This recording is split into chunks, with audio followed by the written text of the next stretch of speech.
సగ్గుబియ్యం కట్లెట్ కావలసిన పదార్థాలు: సగ్గుబియ్యం 1 కప్, చిన్న ఉల్లిపాయలు 10, పచ్చిమిరపకాయలు 4, గరం మసాలా పొడి 1 టీ స్పూన్, వెల్లుల్లి 4, బ్రెడ్ స్లైసెస్ 2, సన్నగా తరుక్కున్న కొత్తిమీర కొంచెంగా, నూనె, ఉప్పు తగినంత.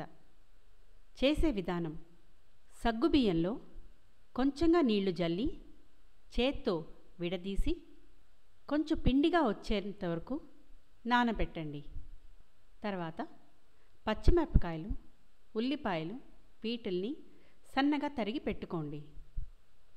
మూకుడ్లో నూనె వేసి నూనె వేడెక్కాక ఈ తరుక్కున్న ఉల్లిపాయలు, పచ్చిమిరపకాయలు వేసి వేయించి సగ్గుబియ్యం పిండి, మసాలా పొడులు చేర్చి బాగా కలపండి. వెల్లుల్లి నలిపి వేయండి. బ్రెడ్ స్లైసెస్ని విడివిడిగా విడదీసి ఉప్పు, సన్నగా తరుక్కున్న కొత్తిమీర వీటిని బాగా చేర్చి కలపాలి. ఈ కలిపిన మిక్చర్ని చిన్న ఉండలుగా చేసి పెట్టుకోండి.